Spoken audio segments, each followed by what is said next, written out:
All right, sorry guys. Contract-wise, I'm not allowed to be here. Apparently, there's some energy that's being lost down over there, and I always make the joke, "Oh, that's over there, and over there needs to deal with its own problems." But unfortunately, that is my problem, so I have to go over there. I don't know what any of the words you just said mean, but okay. Now you're thinking. I'm not. That's the problem. If I don't show up, maybe Akayello will show up because apparently we're doing a Sentai feature topic next week, and he'll probably announce it. Oh God. Well, have fun, I suppose. I guess. Oh, and one more thing. Cue that roll call. Fuck. We are live! Mike! Zenkaigan! Connect. Loading. Broadcast. Tempered Zeal! Level up! Bluecaster, Super Ichi! Loud and Impulsive, Greycaster, Lane! Illuminating the Tokuverse. Goldcaster Garza. A spark of courage, the power of dreams. Orange Caster, Global Soft Perka. Broadcasting hundreds of opinions across the world! Radio Sentai Castranger.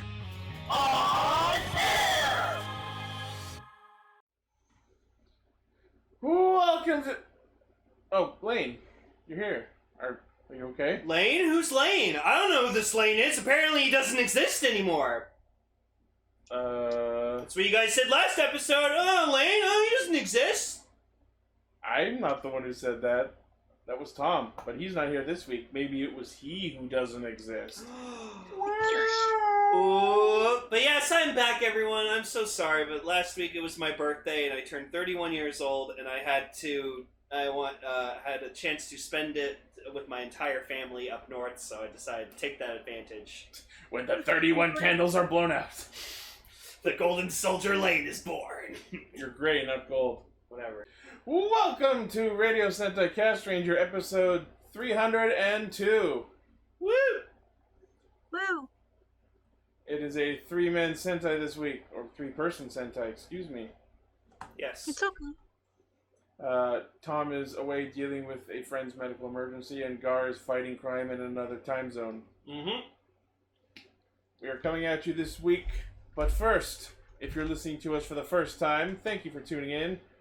We are a triple triad of tokusatsu enthusiasts who get together mostly every week Nailed it. to talk about Kamen Rider, Super Sentai, and a third thing. A third thing! Hooray, third thing! It's episode Sableye. I actually like him, because his Mega Evolution's kind of cool and creepy, because he's holding a giant crystal. It's just the same thing, but with a really big rupee. And he's like, it's my crystal! How will I ever get this home? Pretty much.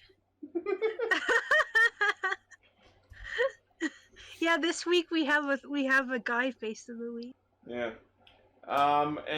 If you would like something to eat while you listen to our show, make sure you use our Skip the Dishes code in the description for $5 off your first order. Yeah. Hashtag Feed the Castrangers.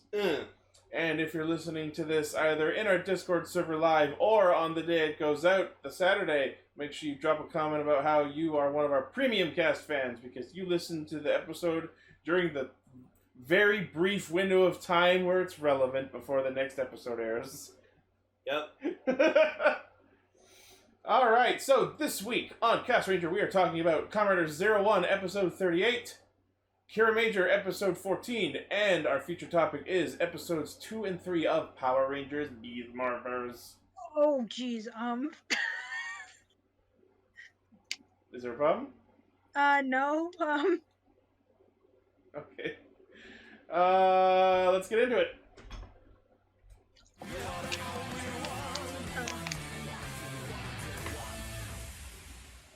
I am 1000% dissatisfied. Aww. I knew it was gonna happen. I didn't like what I saw. I actually did, but I need to give my thoughts for last week's episode. All right. It was all right. I more so the more so the thing I was upset with the most was that you, just fucking open up with your feelings, like, for fuck's sake. Like, I hated how, like, Fua came in and she was just like, fine, Baka. And I'm like, just fucking open up. You're no longer part with Zaya. You're in a hospital bed recovering from injuries from getting your ass kicked. It's okay to feel vulnerable and open. It's fine. I know you were talking to I-chan or whatever like that, but fuck. And also it was cool that Arc Zero can just kind of go and wipe everyone unconscious. That was pretty cool. And Thouser got his fucking ass kicked, and we didn't get to see him Henshin in his underwear, which I was kind of... What the hell's that? Yeah, I may also miss talking about Thouser Sans trousers. Someone in our Discord is accidentally broadcasting video. Well, we can stop it, can't we? Can't you just cancel on the thing there? Momentarily. There we go. Oh, there you go. They realized. Okay. They Technical. just added it to groups, so I'm guessing that it was a mistake. It's a weird start to this episode. Whoa. Yeah. But yeah, like it was okay. But this episode I thoroughly enjoyed. I also have an Aruto Face of the Week for last week, episode 37, because I wasn't here, so I just saw this. I saw this nice simple shot of just Aruto kind of sitting here looking disappointed. So He just looks like he's done with everyone's shit. well, yeah, that's you basically. Yep. And then this is my Aruto face of the week for this episode. I just saw that and I was like immediately like I have to fucking have that. He looks like he just sniffed someone's fart. Yeah, his fart after he's been shitting his pants the whole show. Faratoja Naito! The Revenders. Yeah. Okay, so this episode opens with Guy being a very, very mad boy. Yeah, so after in last week's episode, they were all like, "Hey, we found all the bad shit you did. We got it on the USB drive." And he's like, "No!" And furiously fucking was typing in computer, be like, "Man, have that!" Now, here's the thing, though. Like, they see... Why Tony Montana? What does he have to do? Because Ichi said he looked like he was sniffing, like, farts, so he sniffed cocaine! Sure. But here's where this scene got kind of confusing, because, like, they showed that they had all of the data, like, either on Shesta's drive or, like, on a stick or something, and then this episode opens up with Guy furiously typing in the Hedon lab computers, trying to delete the data. You can delete it from off a stick it's already on. And I'm like, but they have it. How is he able to delete it in the way that gets rid of it for them? And I'm just like, did he, like, take the drive from them or something? I think maybe the drives are like super advanced special drives that are on the cloud or something. Because, like, when he finishes deleting the data, you see him, like, pull a drive out of the computer and snap it in half and toss it. So maybe he did get the drive off of them? I guess so. I don't know. Oh, he did take the drive. I guess, yeah, he, like, swiped it off them. Yeah. But yeah, so this episode was really interesting because it was very guy-focused, and it kind of was the episode that a lot of people were not looking forward to and not wanting to happen because they just felt like he's such a piece of shit that it just doesn't need to happen. But this was the episode where he, I guess, got redeemed in a way. No, this can't happen! Not like this! No, and... We started the redemption arc of Guy. So for me, I'm gonna say... I actually enjoyed this. I liked where this went, and I liked what happened. Okay, so, here's the thing. Let me throw this at you here. The people on the Discord and I were talking about this a couple days ago, and we sort of threw together what I would like to see in a redemption scene for Guy. Okay. So, the end of last episode happens. They have all of the data on his wrongdoings. I want it to go public, and I want Guy to have to actually recompense everything he's done wrong. I want him to actually start trying to recompense, and I want him to even go so far as to, like, okay, you know what? To prove I'm good again, I'm gonna go fight MetsuboGenrai.net, even if you won't help me. And I want MetsuboGenrai.net to gun him down. No! So you like redemption equals death, then? Now, I'll get into this explanation I think that is a very, very dumb trope because it suggests that the only reason that time that people can truly change is if they're killed. Now, I agree with you. He should apologize and, make up for everything he's done, which I feel like he hold on. I'm trying. I should have wrote this all down because I talked about it in the Discord a while back, and it made a lot of sense when I was talking about it. It was more than what I've said so far. Okay. Yeah, no, I wouldn't ask for death upon Guy. That's not fair. But I do want to explain, like, so I want to get into detail about, like, what the whole redemption thing is. So, we go back to as far as when he was a little boy, and, like, we see him with his father, and his father, who he kept saying looked like he had a porn stash, which he did. Yes. Okay, well, that's the first thing. So, yes, when Guy was a little boy, he had this little robot dog, which was happily named Thouser, and that's what he got the name Thouser for his Kamen Rider power set from the little dog that he had as a kid. I think that's fucking adorable as shit. No! It was actually Okay, so... It was actually a Sony Ivo, the original model, and then the new model appears later in the episode. Okay, I'm gonna get into my version of how I wanted it to happen later, because I found the post. Okay, well, let me just finish explaining. So basically, why Guy had to turn into the kind of corporate douchebag, the way he thinks, 1,000%. Because of his porn star dad! Yeah, because his father, who, as we've seen, is dressed up in all white as well, so that's where he got it from, is from his dad. I got it from my daddy. I got it from my dad. Wow, I'm supposed to know that song. I hate myself. But it's because his dad told him, no, 100% isn't enough, because he showed he got like 100% on a test at school. He's like, you gotta reach for 1,000%. You gotta go more than that. What kind of fucking terrible parent is this? What parent looks at their child's perfect score and says no? Do you know better?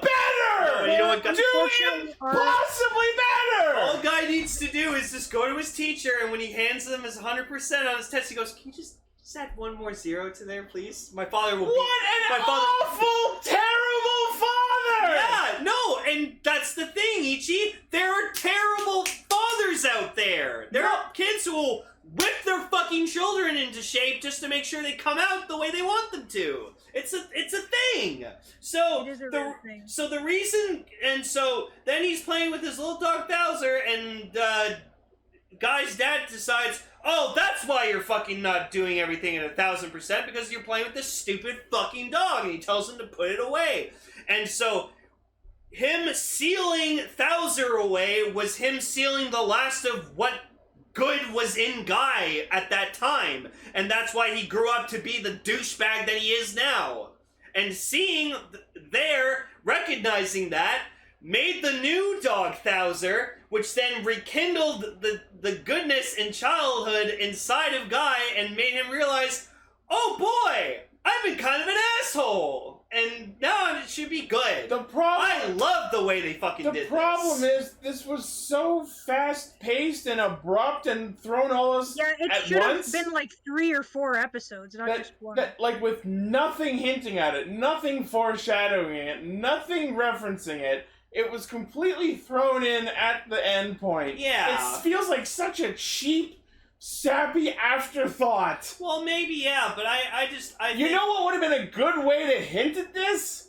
If Thouser's progress keys were dog-themed. Were dog-themed, yeah. Because then we could have had little moments over the series of like, wait, why is this familiar? I feel some repressed memory. Well, and then we could have been wondering, maybe that's a memory about his past that explains why he's such a fuck-ass! Maybe, and I agree with that, but I think it's also just because, yeah, he didn't remember the dog. Hi, person again, we see you on the Stop joining the video! But no, like, now that they've got dirt on Guy, and even after he tears it up, he, like,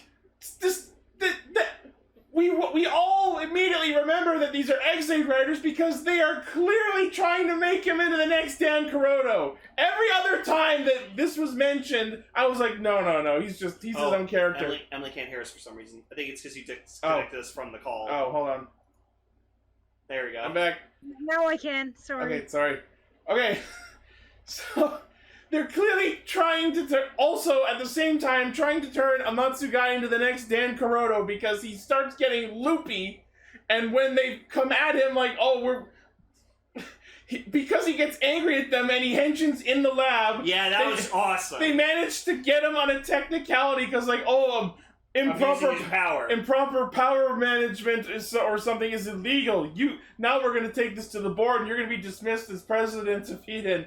And he just breaks down and he goes right into freaking like mid-series Dan Kuroto meme lord mode, or at least his shitty approximation of it, because Jesus Christ, this man cannot emote anything but corporate douchebag. No, and that's the thing. Like him running over to the chair, it was a kind of just thing because he has so much power, and now that they've found chances of him losing that power that he's so like easily obtained, he's afraid and he doesn't want to lose that, and that's why he hugs the chair because he's scared. He's like, I don't want to lose what I have. It was just so weird that I get it. He's been shit talking not only Naruto but Heat and Intelligence all show. Broke. And in 1 minute, he's reduced to hugging the chair like it's his abusive father. He broke because he probably has a lot of mental issues or something. Who knows? He probably has a lot of bottled up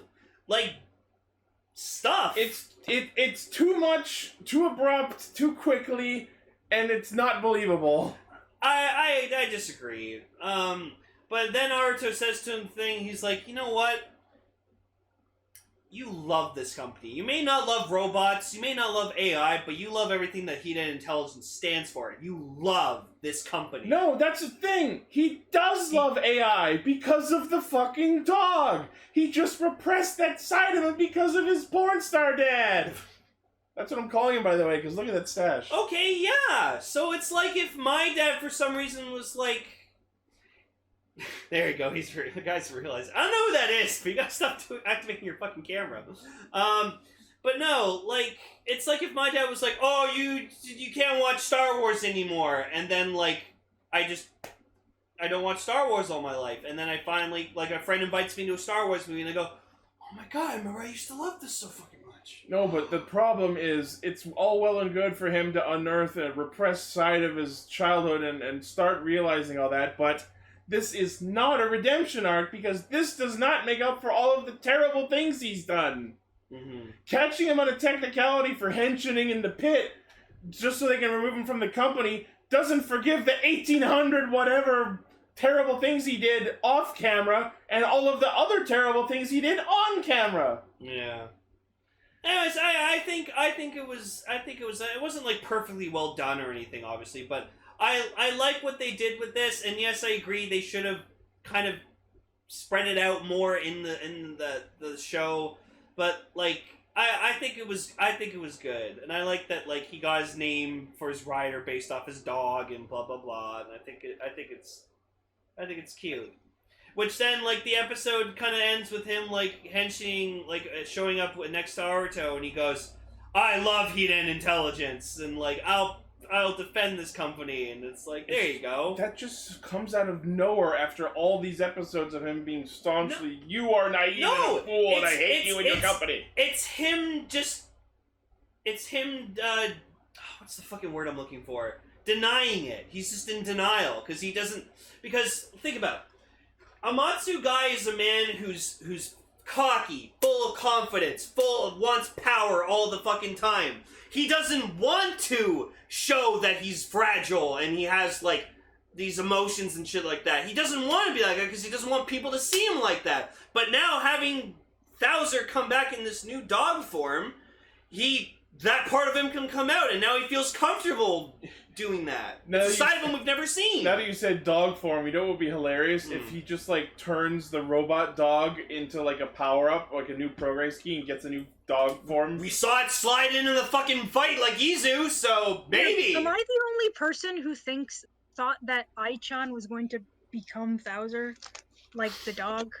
Oh, I don't know. I also like that I-Chan was trying to fucking talk to the guy, and guy's like, you don't know me. You don't know my way of feeling. Okay, so My way of feeling. I found my notes from the Discord server from a couple days ago. Thoughts.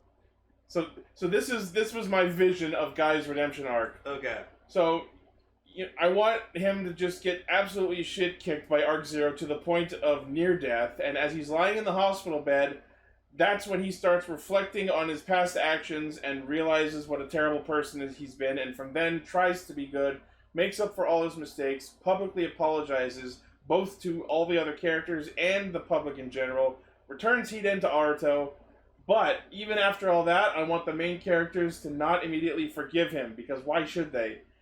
And then Thouser just goes on this fucking tear to fight Mitsubo Jinrai Net to erase the last trace of his sins, to the point where he alone is facing them all down, trying to fight them all, but he can't win, so that makes the other characters feel guilty and look like assholes at that point, and then they all team up.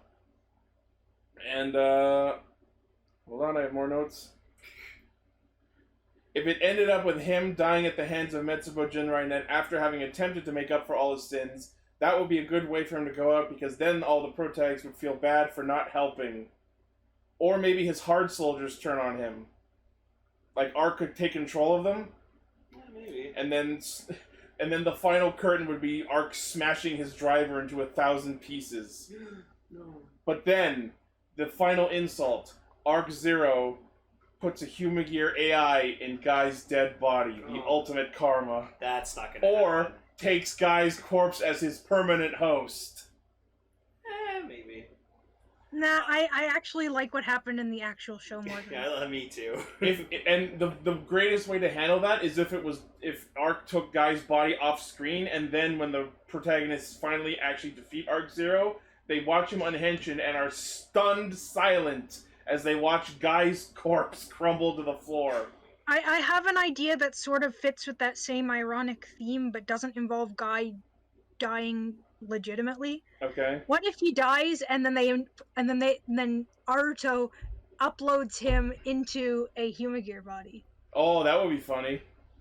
And then he is now what he hates and is forced to live in that form, and then he can do the goofy Dan Kuroto stuff, because we can have him being completely at odds with what he is. And that could be the impetus for him to finally remember and reveal that he actually does like AI.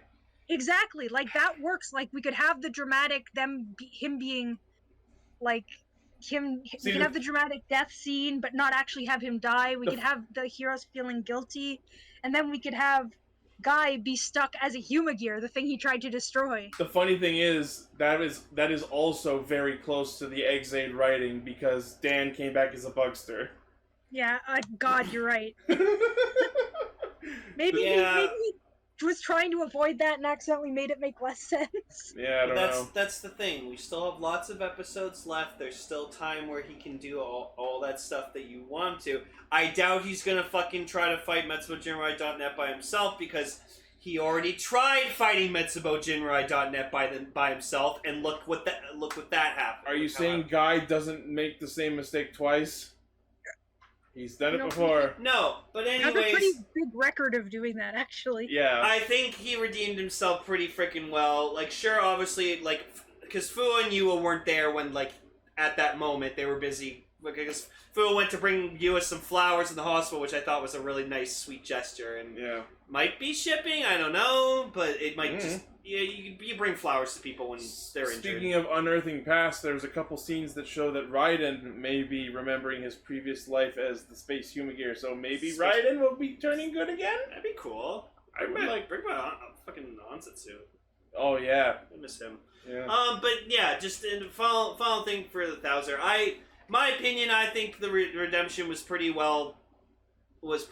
Oh yeah, Arc Zero in Jin's body just starts shooting Jin's gun at people. Yeah. But I thought Thouser's redemption in this episode was pretty good. I liked, because, like, there's a lot to... Yes, it wasn't, again, explained throughout the show or anything, or hinted and stuff. It was kind of just out of nowhere, but... It's too abrupt, and it doesn't make up for his sins. Not yet, anyway. We still have but lots of time. But no, we're just supposed to just This accept. We're just supposed to accept 01 and Thouser fighting together now. No, but the thing is, you gotta understand, this isn't him being fully redeemed. This is him on the road to redemption. Because now he's realizing how much of an asshole he is. He's realizing his good, happier side is coming back to him because he got his dog back. Well, we'll see what happens over the next couple episodes. Exactly, and I still love Guy. I thought I didn't like him because everyone else didn't like him, but I still like him. I just love, like, the Satellite Prince Guy, the new Thouser dog, and I just wanted him to just have the James Speed voice and just go, bark, bark, toward a dream. No, I thought I was going to start talking like I-Chan's voice or something like that. I'm a dog now! That's what I thought too, but I just realized the episode ends with Thouser saying he's going to fight with them. What if the next episode starts with all the heroes basically saying no way? Yeah, What the fuck is that? I think that's fake. Okay. That's fake. That image of Thouser Wizard or whatever. Or Decade, I don't know. Oh yeah, it's Decade Thouser. Wizard. It's Wizard's cape and Decade's chest. I think it's fake. Okay. I will say, I love that when they fought Thouser in the office, like, they ripped the driver off him. And I'm like, yes! That's how you defeat a rider! I know, you love that shit, don't you? And then, when Arc Zero is fighting Metal Hopper, he straight up pumps a shotgun round right into the middle of his driver, and then caps him in both his arms to disable him. This guy isn't fucking around! That was awesome! Yeah, that was pretty cool. Um... Also, Gar wanted to point out that the kid who played, like, Kid Guy was apparently Shotaro Ishinomori's grandson. That's neat. That's pretty cool. Yeah. Also, Aruto rode his bike for the first time in however many episodes. Yeah, did a pretty cool bike henshin into Riding Resin engine! Hopper. So that was cool. Tried to attack Arc Zero with his bike, which did nothing. Yeah. I don't know why he thought that attacking him head on with his bike in his base form would do shit when Metal Cluster Hopper, the strongest power set he has at that moment, doesn't work for shit. Oh, look at him. He thinks he's Kuga. Sorry, buddy boy. Next week's episode looks like more of Raiden starting to remember his past, and Aruto gets pretty fucked up.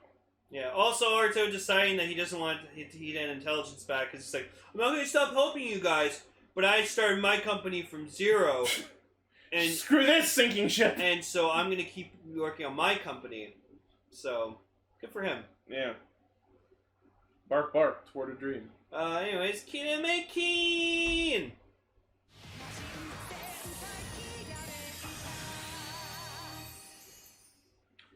This is the episode where the lone 6th Ranger learns to be friends with the others.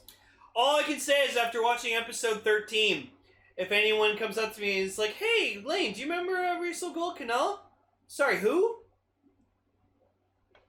Takamichi has been already so much fucking better than Canal ever could hope to. Yeah, they updated the opening. Holy hell, that jacket!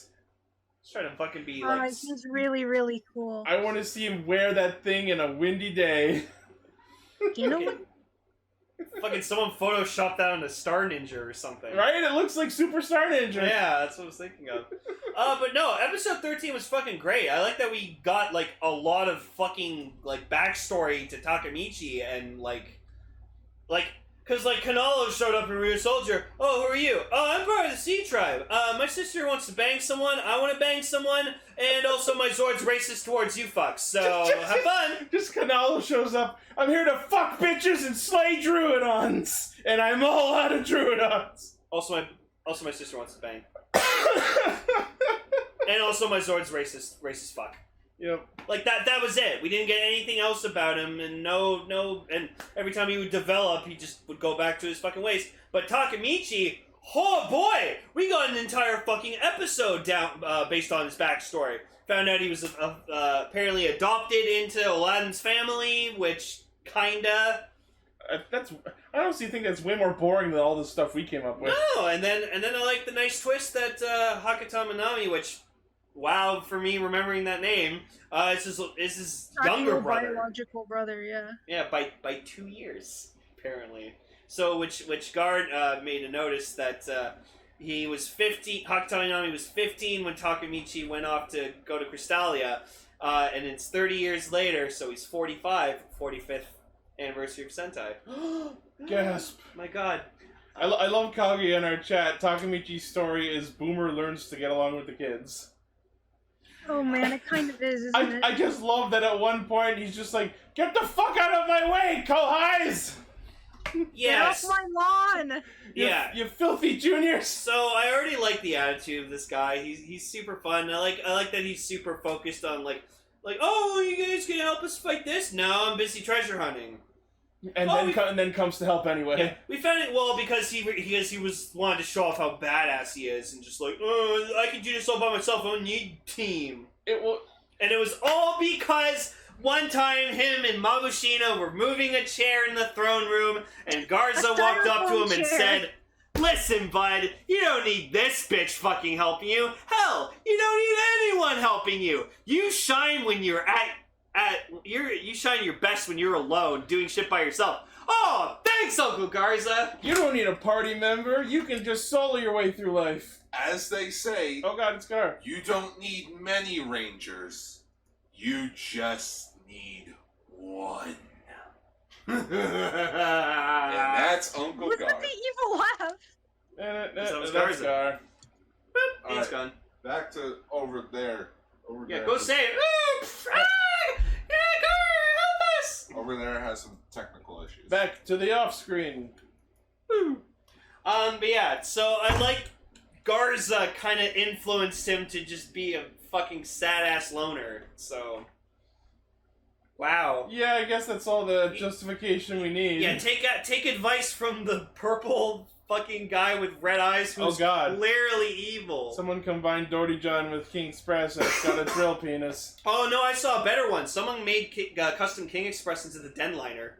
Oh, fuck. It's fucking awesome looking, actually. But yeah, I absolutely love, and I hope it is ongoing, that, like, he summons his drill and it just, like, rockets in. How do you do, fellow kids? Fellow Kiramagers. I just love that his fucking jackhammer just rockets in from stage left every time.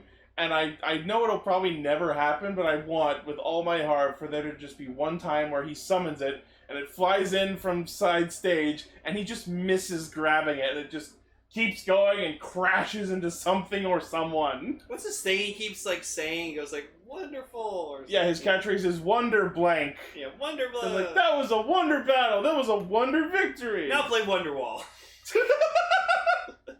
Let's all go to Wonderland! It's gonna be the day that my drill is flying out. Let's play Wonderwall. I don't even know, I'm sorry. So, yeah, like, I did find it weird that, like, Hakutami Nami at the end of episode 12 was just, like, kind of, like, going, I'm angry, and then it's like, what was that about? Angry at Aniki. Aniki! Yeah, I like that Takamichi was like, you had to fucking see the big bro part, just say bro! Fuck! I just love that he just calls him Murio. Yeah. Oh, there it is. Yeah, someone made King Express as no! Deadliner. Oh no! That's actually fucking cool. Good job, whoever made that. Yeah, and so they find a Kirame stone because Jewel decides, like, you know, it's the episode where the Red Ranger needs to be friends with the Sixth Ranger, and Sixth Ranger's like, fuck off, I don't need you. So they find a Kirame stone, and, like, Takamichi just goes, I don't need a Kirame stone, that's not what I'm looking for. I don't need this low-level loot. You can have this baby stone for babies. Yeah, and, like, the stone actually is really upset. Yeah.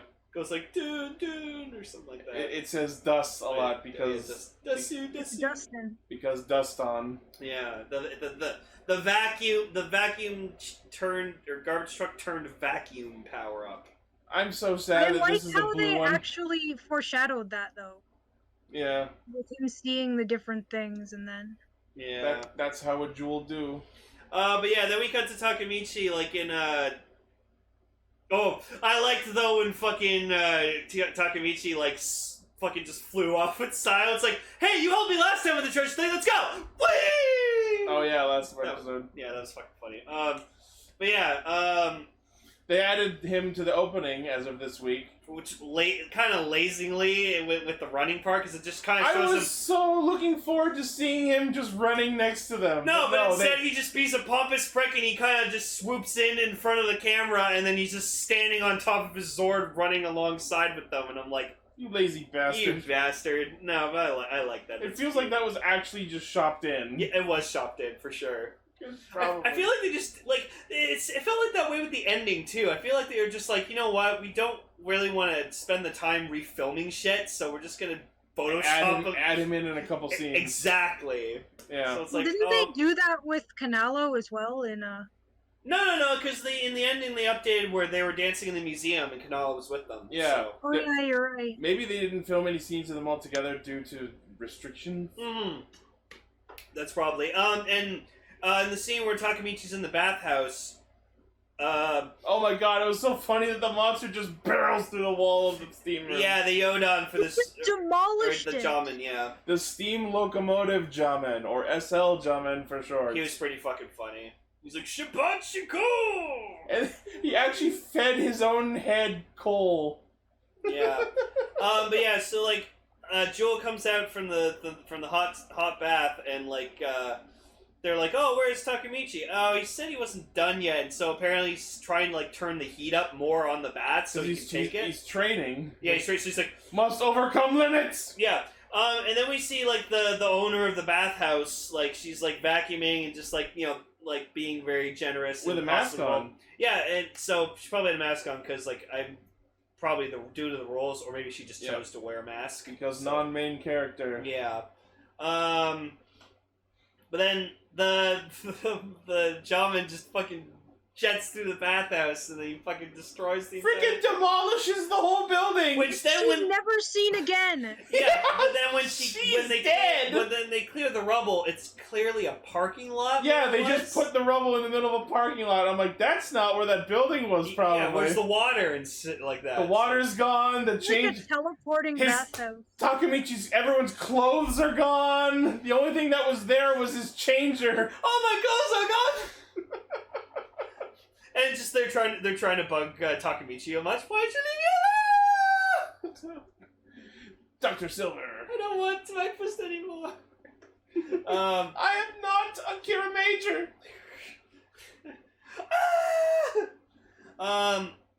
I bucket him out. I also like that in this one scene after he gets the stone, the monster starts attacking people, and in a just panic reaction, Joel just fucking yeets the Kirame stone randomly, and it almost lands in a fucking garbage truck, and then Senna manages to catch it. And dropping into a pile of garbage bags, which was nice, thankfully well placed.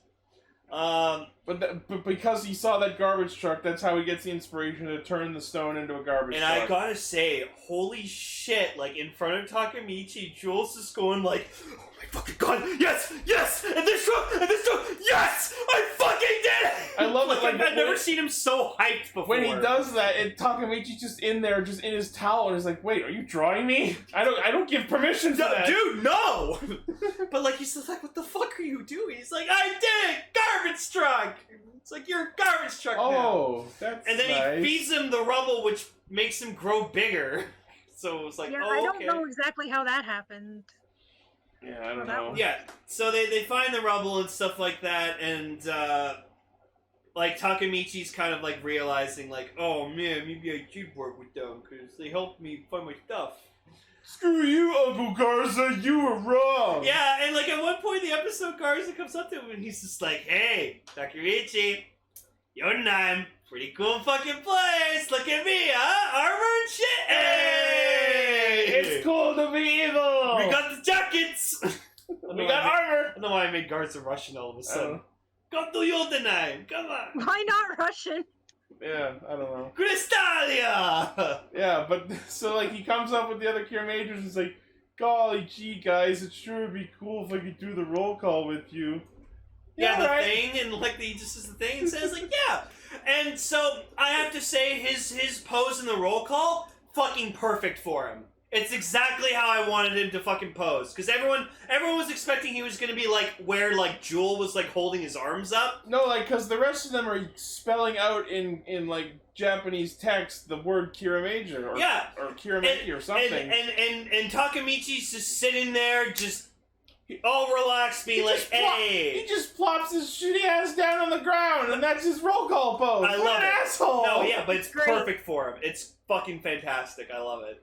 I love this guy. He's so cool. I'm kind of disappointed, actually. No, I'm not. This fits his character, and so I'm totally on board with it. So then, like, I guess like his Zord's not ready yet for like mech mode or some shit. Yeah, because it doesn't have its stone. Oh, It's just a vehicle right now. Oh, that's what he's looking for. Maybe, well, I mean, he I did feel like say... I don't think so, because in this episode, he's like, oh, I'm not looking for Kirame Stone. Yeah, he's fucking just... Hey. To Sayo. Hey. Yeah. Someone photoshopped that fucking Kirame Silver's helmet and fucking... So, in his first act of teamwork, Kirame Silver goes, I'll hold him and you punch.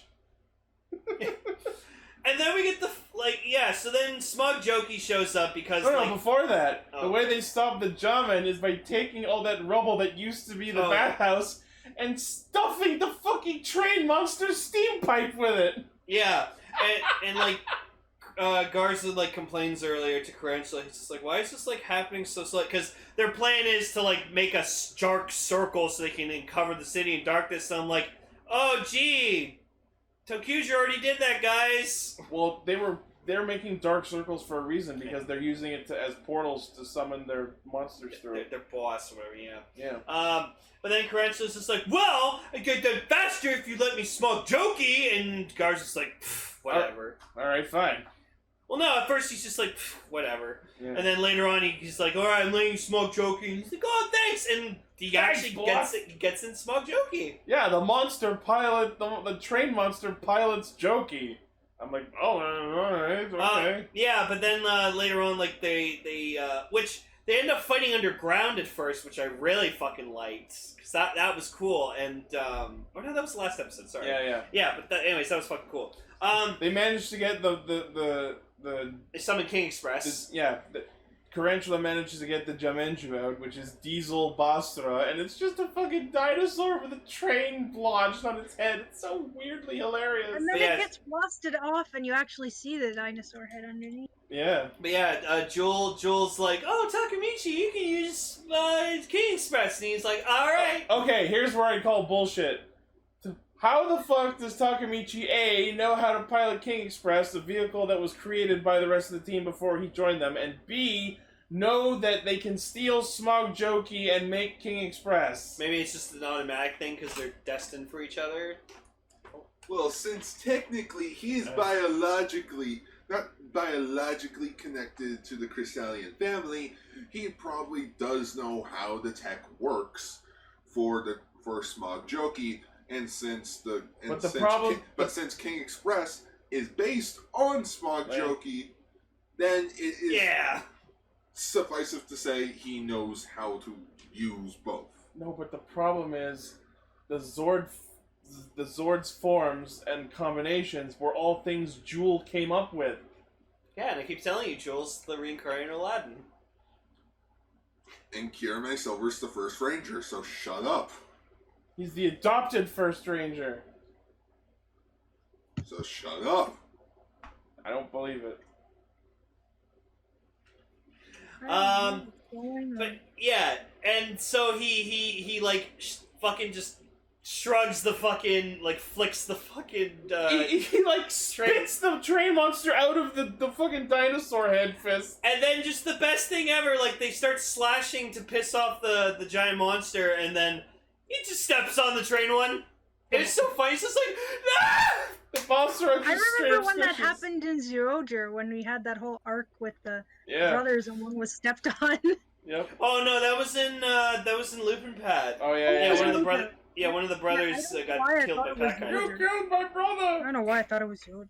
But yeah, that was fucking hilarious. So it's just we have to move this along. Get rid of the monster. Yeah. So yeah, and then they just they transform Dust into the vacuum mode, and it certainly does suck. It's Mega Maid. Yeah, it does. It I does what it hate does. it. I don't like it too. It was created just to teach kids to use the damn vacuum in their house. And look, kids, cleaning is fun! Lion Cleaner was fucking cooler than this. And that's saying something. Yeah, at least the vacuum had like really good use and build. Yeah, I don't think a vacuum should ever be a weapon. I think that's Why is silly. it the blue one? Yeah! We're not gonna get another blue one for a long time. See, if it was like an orange vacuum, then you would have just been like, it's fine, whatever, cool. And then you don't even Orange vacuum? You don't even like Shigeru's If sword. it was just like any other color. You don't even like Shigeru's sword because it's a jet and turns into a sword for the mech. I hate it. It's the sword. Blue is just it's not completely superfluous. I feel like you need to change your color. Or your no. I will stand my ground. Damn it. Well, I hope we hope we get a gray Zord at some point. It'd be fucking dope. Wait, I need to get Boompaki. That's the only gray Zord we have. Anyways. So it looks like next week is going to be focused around Silver and Blue doing a thing, and I think the goth girl from the other episode comes back? Yeah. If that's the right actress? Hey, it's Sergeant Frog. That's what I was thinking when you kept saying vacuum. I haven't actually checked the, I haven't checked the chat for a bit, but yeah, I was thinking of Kero's vacuum too. Yeah. Yes, we also saw that show in the preview of Senna getting ready for a sprint, but woo, boy! And just Sayo smiling at her. I mean, I follow Senna's actor on Instagram because she's a very pretty lady, and I thought what you were going to say, and I hope that this isn't too crass, was she's getting ready for a sprint, but... Oof.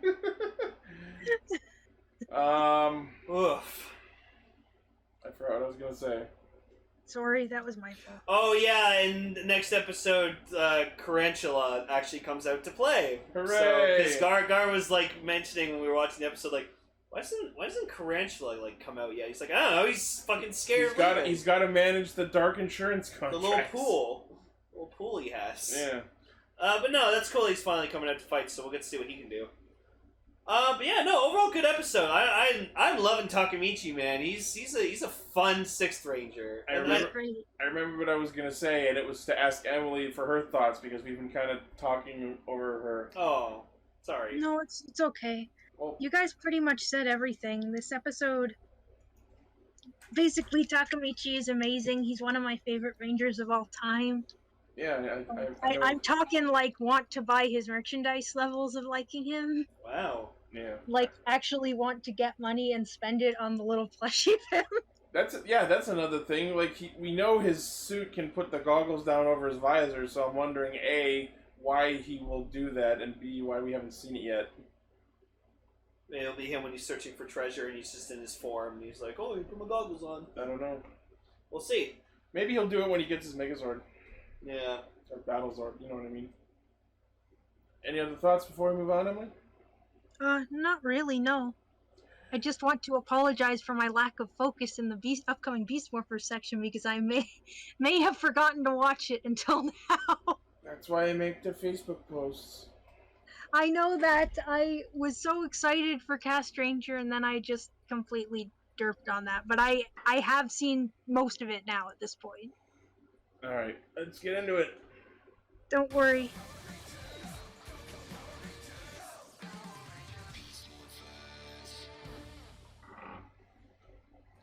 I forgot how disappointed I was that the opening to the series is literally 30 seconds. Yeah, whatever. It still does what it needs to do.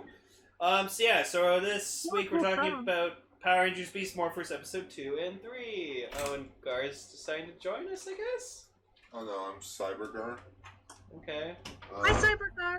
Real Gar's thing has to render, in which it'll take like 40 minutes to render. Are you his evil avatar? The Avagar? The Avagar? Abada? Now this is Abada. Yeah, my thing's rendering for like 40 minutes. So yeah, I might as well come in and talk about some Beast Morphers with you guys. I'm glad we're high on your list of priorities. Hey man, he's trying to get a life. Yeah, Real man. life. I'm trying to get a 24-hour paid job here. So, after the events of the first episode, we meet Cyberblaze and Roxy, and they are meeting Scrozzle, the only original character in the show so far. Which is bullshit. Well, original suit. Well, he's an original character. Well, you know what I mean. Like original characters would include like the mayor and Ben and Betty. Well, no, they're characters, but to him, he's an original character. That's why I said original suit. Anyway, Scrozzle. It's awesome he's here, because apparently he's hiding from a character named Vargoyle. Scrozzle sounds like a body part you don't want to get kicked in. Scrozzle sounds like yeah. the robot's version of the kidney. I got kicked right in the Scrozzle. Rule 3. Always kick him in the grog nuts. Oh my god, That's Troll Hunters fan? reference. Everyone watch Troll Hunters. I didn't even know you liked Troll Hunters. So Beast Morphers, the Also on final Netflix. Saban season of Power Rangers. It could be argued. I consider it the first Hasbro season. Well, Hasbro, like Haim Saban's still in charge. It's currently in the transitioning period. It's kind of like how a lot of people say Wild Force is the first Disney era season when it was just in the transition period. Alright, so we find out that Scrozzle is the one who generates the mooks for this series, which in this version are called Tronics. Because, haha, electronics. Oh, you think you're so funny, Chiplin, huh?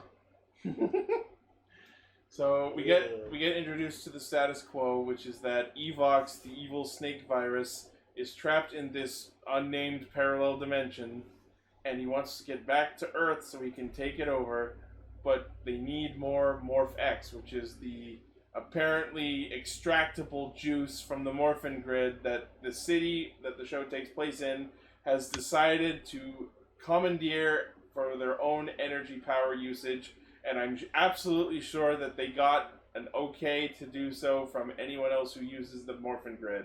What's up with the last 5 years of Power Rangers and it being nothing but villain needs the thing the Ranger has for power? Think of it. Dino Charge. Sledge need the Energems. Ninja Steel. Galvanax wanted the Ninja Power Stars back. Beast Morphers. We need the Morph X energy that helps the Power Rangers use their Zords. Like, what's with this whole we tried to take what the Rangers use for power? Bad guys are bad. They want to take things.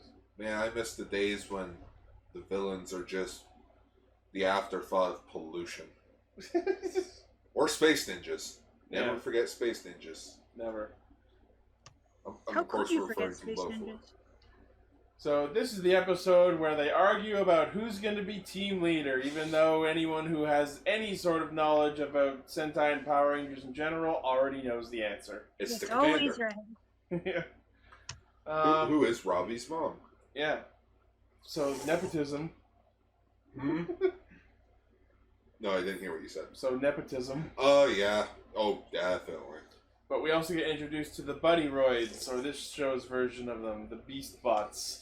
Yep. We have Danny DeVito. We have Donkey Kong. Donkey And, Kong? not Judd Nelson. Alex Henderson? Alex Henderson? Yeah. Yeah. Alex Henderson. Yeah, so we have Jax, Smash, and Cruz, who are the yellow, blue, and reds, respectively. Cruz is forgetful. Which is a terrible bug that his creators who are standing 2 feet from him should immediately fix, but choose not to. Yeah, that's a weird thing. It's like Nate mentions. And it's finished enough. Like Nate's like, oh, I programmed all of these beast bots. He's very forgetful. Wait, so did you program him to be forgetful? What kind of programmer are you? Then you gave him shitty RAM. Swap out the RAM. Which is funny because that's actually like episode 5 or 6. Oh, fun. And yeah, Did Jax. you swap out the Ram episode?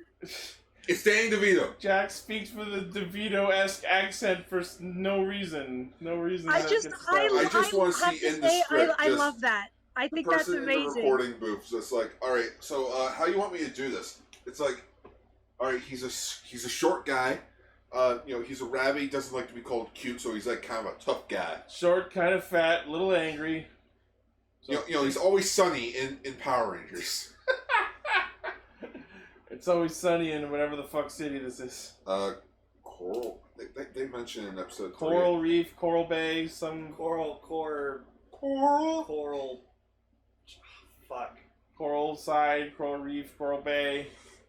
I don't know. What's with all the Power Rangers cities always being located by water? I get it. We're using Japan footage, but come on, where's my Power Ranger season that takes place in like Kansas? Just dead in the middle of Kansas. There's their Canada series.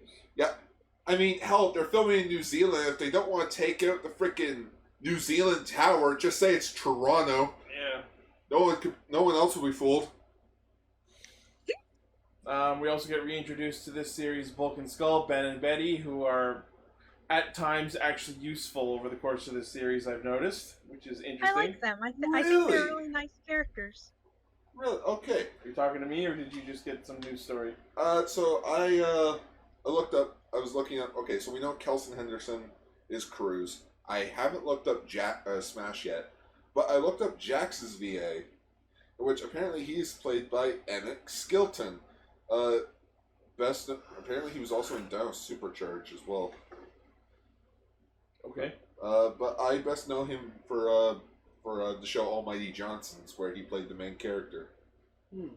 Johnson, Wakadaka Johnson. All of you, make sure you watch Almighty Johnsons. Really good New Zealand show. It's about Norse gods. Korag's also in there. Neat. He plays Thor.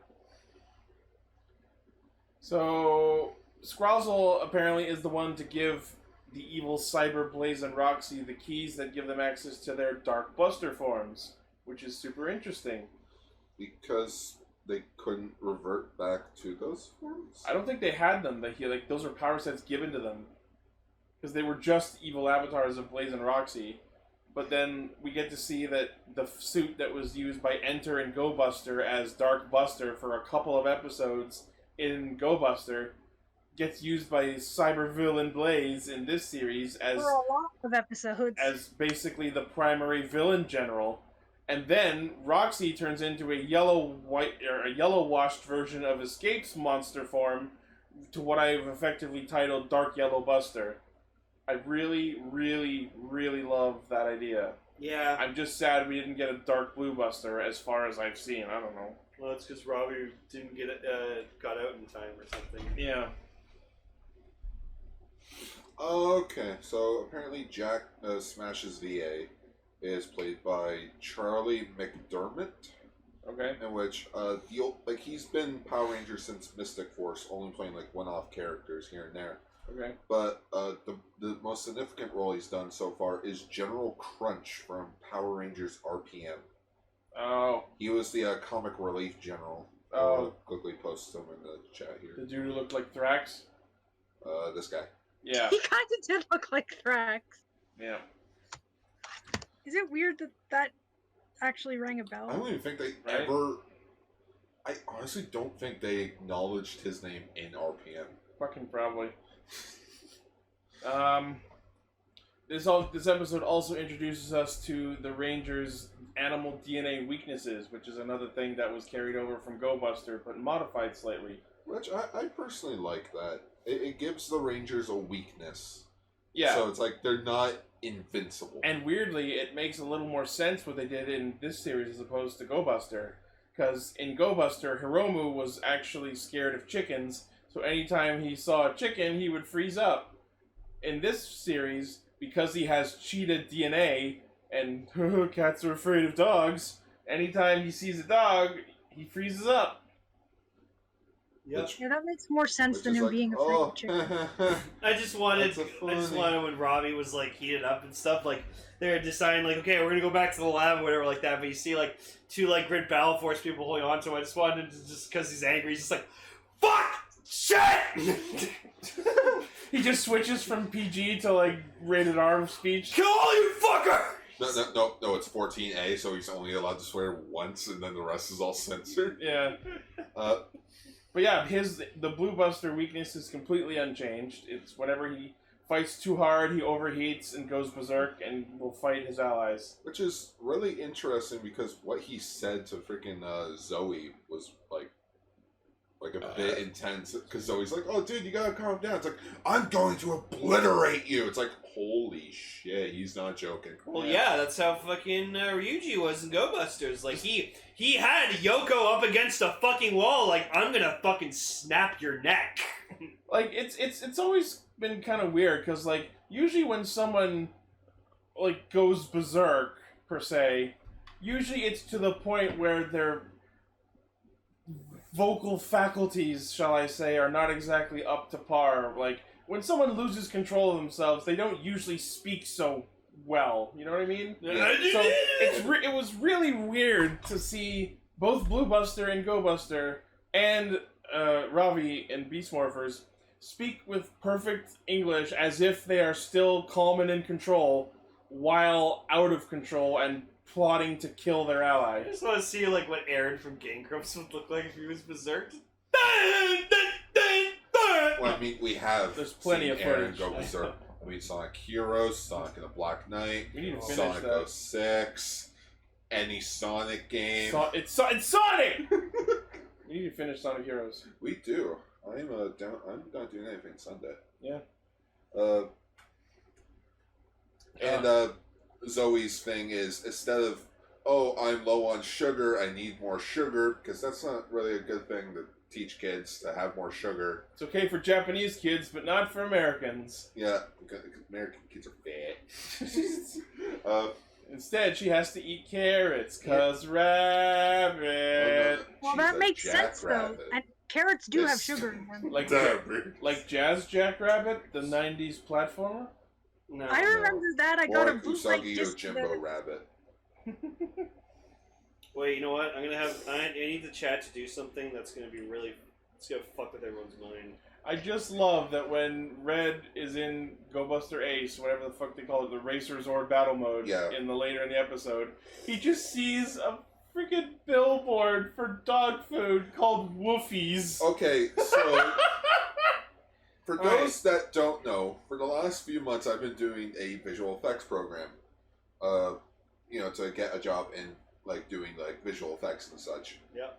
So now I can point out when things have been digitally added into shots. Oh, that's clearly shopped. Yeah, so they clearly took the shot from Go Busters, where it was like a chicken logo or something, and they just slapped on the Woofie's thing. Okay, I need someone to shop that yellow for me, please. Drunk Bucky O'Hare? No, that's Jazz Jackrabbit. Jackrabbit. Jazz Jackrabbit. Yeah, since Zoe's a yellow Jackrabbit, we need Jazz Jackrabbit to be shopped yellow. Someone shop it yellow. What? This was a video game. We'll add it in the thumbnail. It'll make sense later. Sure. What? Jazz Jackrabbit! Yeah, I know Jazz Jackrabbit, but I know Bucky! Got the Bucky O'Hare. But do you know Jazz Jackrabbit 2, The Secret Files, featuring secret third character Lori? I remember that too. Oh, it's a Meowth. Oh, it says walk it. But I just love that the scene I was talking about basically boils down to, oh no, Woofies! I wanted so bad for him to just like smack the billboard and destroy it. But he can't because then he'll freeze. The corniness of this is perfect. Which, okay, so for those that don't know, yes, okay, Hasbro did help with some of the production. They rebuilt every single monster suit so that they can make original footage. They restored a lot of the Zords. You can, there is a shot when he's in the cockpit that you can tell there's no screens around him, so you can easily tell that was original footage of the cockpit. And funny thing behind the scenes, they actually keep it on the villain base. So, like, just when they need to film a shot, they just move it into the villain's headquarters and just zoom in on the camera. Wow. It's funny. Anyways, like he sees the Woofie sign, he freezes, he's like, I can't move. Must eat Woofies! But somehow still able to talk. Right? Well, yeah. His body's frozen, not his mouth. Well, yeah, but Hiramu, when he... Lane, I have a revelation for you. His mouth is part of his body. Okay, but his... Yeah. It should have been more like... Urge to kill rising. Change channel, can't, hands frozen. that's from the Shinning. I got that one.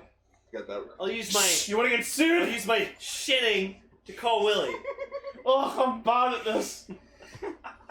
Well, I gotta stop getting killed in this. So yeah, Nate quickly finds their weaknesses and lets them know how to combat it. Then they all get in their zords to fight the monster, and I don't know why I not once throughout the entirety of Go Buster realized this, but when Yellow Buster gets into her zord and the Buddy Roid plugs into the cockpit, it effectively means that the rabbit robot is staring at your crotch! Yep. It kind of is, isn't it? Yeah. Yeah, that checks out. I'm adjusting myself. I'm like, how is It's like this? it's a fucking daddy. Hey, I'm staring at your crotch here! See, and that's why, like, it's weird, too, because the thing she steers the helicopter with is, like, his ears, which is, like, they're these giant fucking ears. But then you got Smash, whose head's literally a steering wheel. Cruz, who's fucking Motorcycle has handlebars handlebars on the side of his head. So he says the ears on the rabbit are stupid. They're pilot sticks. Pilot sticks do not Hey, look like it could have been Batman Forever, where the guy in the helicopter was driving with a fucking steering wheel. Yeah. Hey, man. It's like, Hey, man, I love Batman Forever, and now knowing that there's a possible extended cut of that movie, I'm excited. I hope yeah. For those that don't know, go back and rewatch the opening sequence of Batman Forever when he's stopping the robbers in the helicopter. They just have an ordinary steering wheel in the helicopter. Yeah, they probably made a makeshift helicopter. Who knows? Two-Face is cheap. How does it go up and down? Oh shit! I don't know. So the whole point of this episode was trying to figure out who the fuck's going to lead the team, but obviously Devin's going to lead the team because he's the one who has the most common sense. Blue and yellow argue all episode, and the red one tells them to just get along. Guys, 10 points for that reference. The comic relief is getting more of a team up than us. Yeah, no, Ben and Betty are fucking great. I love those two. Yeah. We basically built our own taser. Psst, it works backwards. Yeah, no, they had it backwards. Oh yeah. Hey, they took out a Tronic with it. Yeah, like I said, rarely actually useful. So far, already better than whatever the hell their names were in Ninja Steel. I didn't even watch Ninja Steel, so... Monty and something. Monty and Zuma. Python. Not Monty and Python! I'm sorry. That's good. That was genuinely terrible. I don't hear. Also, the thing I hate the most about this episode is the Cheetah Beast Blaster. It's this stupid-looking gun shaped like a cheetah that the Red Ranger uses in the Racer Zord for his final attack, which, like, shifts part of his helmet down weirdly. No, and then he has, like, this weird, like, long, like, kind of like Squidward, like, nose thing. It's fucking dumb looking. And then to initiate his final attack, which is a sword slash, he takes this blaster gun and fires it. I wanted so bad for him to just blow out his own cockpit screen with it. Also, it was funny when, like, the gun's being summoned through the portal, you can see it clearly has a Nerf dart in it. Yeah. I was like, oh boy. They probably used that footage in the commercial. We repeat, everyone. He uses a gun to swing the sword. It's so dumb! I'm pretty sure they fucking did that in Rear Soldier and Kyoryuger when they had like sword weapons. They'd be like, aha! But at least if you slash with your hand, that makes sense. See, Time Ranger got it fucking right. Where Time Red just takes out a fucking giant ass sword and goes, all right, let's fucking go. Yes. I see Emily glowing, but I don't hear him. That's because she's typing. Yeah, sorry, I was typing. So episode 3 is the one where they sell us on bicycles. And there's an immediate problem that is not being addressed. So the X-bikes that Zoe is trying to get popular over the course of the episode are being touted as energy-efficient bikes powered by Morph X. Here's the problem.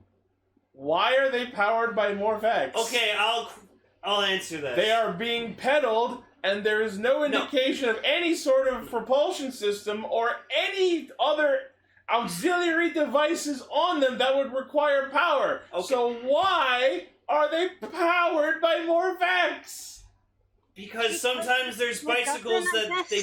Because sometimes with bicycles they put little motors on them. Not saying motorcycles or dirt bikes. I'm talking about actual bicycles. I know what e-bikes are. Okay, exact. No, but I mean like physical pedal bicycles that you can put motors onto. So if you're tired of pedaling, you can use the motor to drive. I know what an e-bike is. I've seen them. Then that's what these are. These are e-bikes that are powered by Morphex. Fuck off. Not one person in the episode showed that function. Okay, but it doesn't... They didn't say that it could do that. But when Betty No, those were customs. They customized theirs. Yeah, but they explicitly said but theirs was going faster. And that's the only one that needs Morphex. And here's the other thing. Every e-bike I've ever seen has like a platform at the bottom where your feet go, like actual scooters and Vespas and such have, for your feet to rest on when you're not pedaling. Those bikes didn't have them. You rest your feet on the pedals, it's fine. But then how will the bike... It is a weird question though, Lane. It's like, they never explain why it's a thing. It's just, let's just have the Power Rangers ride around on bicycles. Whatever. Like later in the episode, they like chase Blaze through the city on their bikes, and my immediate thought is, "Come on and take a free ride, free ride." No, I thought at first you said capitalism Plus takes Australia, a free ride. so we're one country off. It's the scene from the Mighty Morphin movie. But I love that, like, they're trying to sell the bikes to people, and some Karen walks by and goes, "Oh, no cup holder? Pass." Immediate cut to Ben and Betty on a model that has a cup holder. Honestly, those Usually most in a movie or show, but most bicycles do have cup holders. Yeah. Sorry, Emily, go ahead. No, it's okay. So, the monster of the week in this episode is Needletron, a monster with syringes who was spawned from a bike pump. I don't see the congruency, but okay. That's because bike pumps look like syringes, I think. That's all I can reach for in this situation. Yeah, they just look similar to giant syringes, so that must be where they got it. Yeah, and then we get to see the first stock footage morph sequence in this episode, and oh my god, they brought back the shitty black undersuits. I don't like them. Because it helps with green screen. They could have just, like, had their, like, suits be, like, glowy light effects instead of just using actual black undersuits, you know what I mean? Yeah, it would have looked more believable. Fair. And then Yellow uses the new Beast X cannon, which is the combination of the binocular sword and the camera blaster. Fired cannon. And she explodes Needletron, and somehow his needle arm survives, which Blaze gets weirdly emotionally attached to. Because then later, when that blows up, he's just like, "No!" Okay, riddle me this. How does something in your hand, like you're clinging onto it, how are you able to blast it so it can go straight up, land a few feet in front of you, give it 5 seconds, then it explodes. Then explode. The delay on that was the funniest thing ever. It just, well, at least it's okay. No! It's just a little airborne, it's still good. It's just airborne, it's still right? But yeah, the reason she's trying to sell these bikes is because, oh no, the forest is being paved for a new highway, and so is the environmental, so we gotta save the animals. Yeah. Oh no, saving the animals is a big thing. Yeah, even to the point of when it looks like they won't be able to stop the highway, they start picking up all the animals, putting them in Tupperware containers, and loading them into their vehicle to take them away, then put them into a new habitat. And then they all get wiped out. and there was a deadly crash on the highway. No one survived. Again, I don't know why, but I thought you were going to say there was a deadly premonition. Oh, that's because the new game came out. Yeah, I guess it is because of that. It's awesome, by the way. Yeah. But yeah, so through some manner of fuckery, the Power Rangers end up chasing Blaze through the city on the X-Bikes, and a newscopter happens to be in the area and catches them on footage. Yep. And because of that, the X-Bikes become popular and save the day. But the Red Ranger has a motorcycle. You could have easily caught Blaze faster. I know, right? No, but we gotta use the bikes we have at our disposal.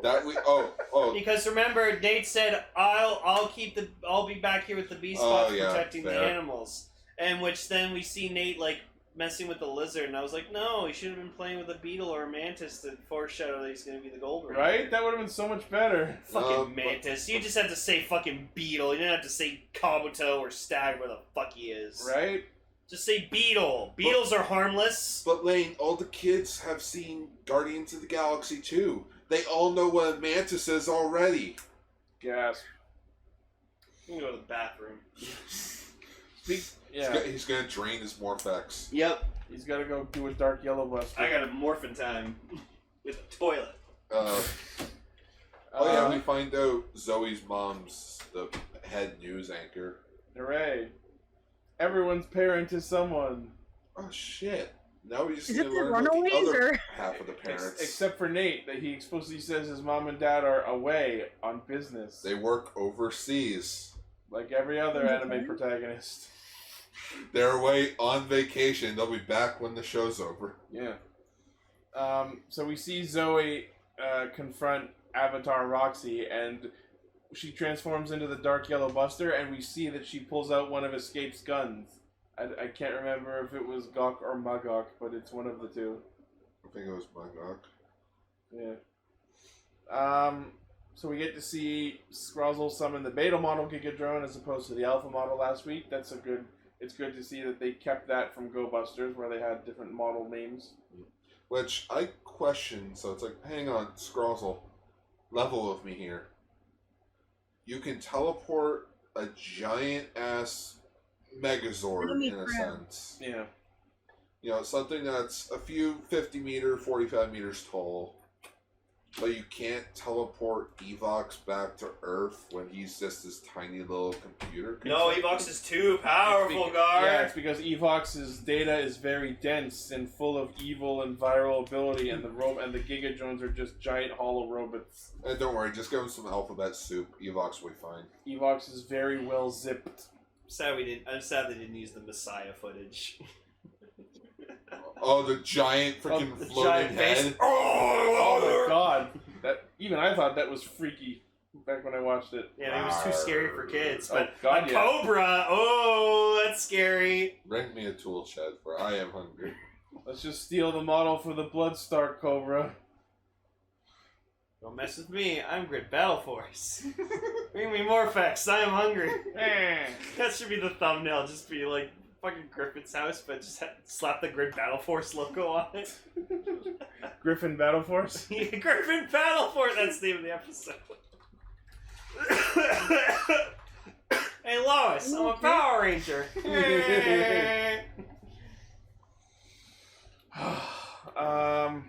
That's basically it. I just love that we were watching this on Netflix, and I love that at several points the subtitle says exciting action music. It also says things like light music. Oh yeah, the mayor finds out, these Morph X bikes are really good. I have to keep up with the trends. I gotta go to work. Yeah, he acknowledges that there are trends in Power Rangers, so he's like, I'm gonna be with the kids. Time to shred, youngsters. Just get his face. How do you do, fellow kids? Yeah. Yeah, pretty much. It's like, by the way, now that the construction of the road has been canceled, all those construction guys are now out of jobs. Yeah, some of them had some sad faces. And like, yeah, sure, it's like, yay, we won! On the other hand, as an adult, you're just thinking, oh man, all those guys just did not get paid for all the work that they were hired for. Yep. Oh, they're not gonna be happy. Now kiss the lizard! Yeah, it's like, wait, one more thing. And like, Nate saw the lizard in his hand, they put it on a rock. I was going to laugh if they just turned away. Hawk just snaps it up, just... That would be evil.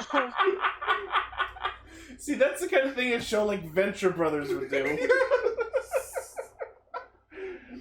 That does seem Just- kind of venture. We've saved nature. We're environmentalists.